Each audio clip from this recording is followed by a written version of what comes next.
pack of ragamuffins. The cock said once to the hen, "It is now the time when our nuts are ripe, so let us go to the hill together and from once eat our fill before the squirrels take them all away."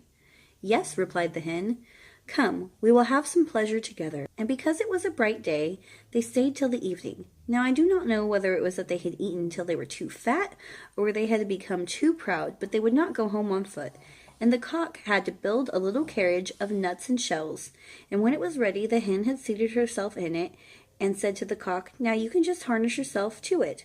"Ha! I like that," said the cock. "I'd rather go home on foot than let myself be harnessed to it. No, that is not our bargain. I do not mind being a coachman and sitting in the box, but I will not drag myself in it." As they were thus disputing, a duck quacked to them, "You thieving folks, who told you to go to my nut hill?" and ran with open beak at the cock.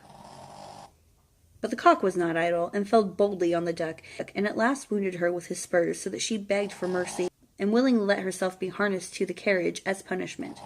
The little cock now seated himself in the box as a coachman, and was thereupon they went off in a gallop. "Duck, go as fast as you can." And when they had driven part of the way, they met two foot passengers, a pin and a needle. They cried, "Stop, stop!"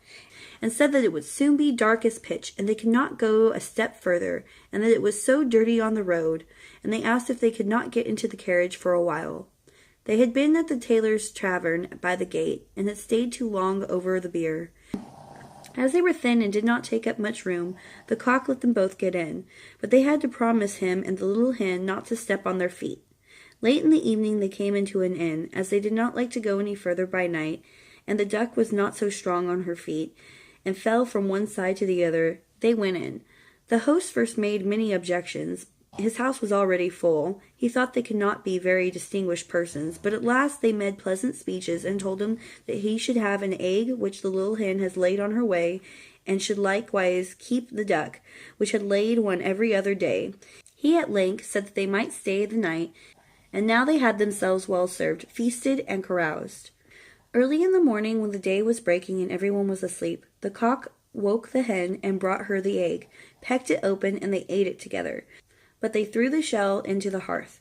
Then they went to the needle, which was still asleep, and took it by the head and stuck it into the cushion of the landlord's chair, and put the pin in his towel.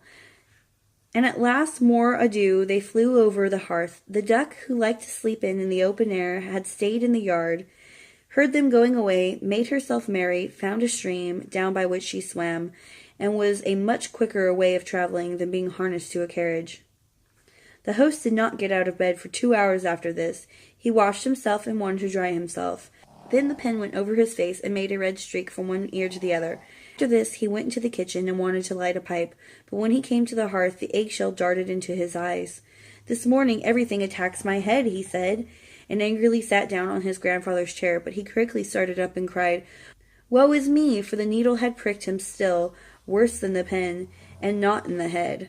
For now he was thoroughly angry, and suspected the guests who had come so late in the night before, and when he went to look out for them, they were gone, and he had made a vow to no longer take ragamuffins into his home, for they consume much more, and pay for nothing, and play mischievous tricks on those and things.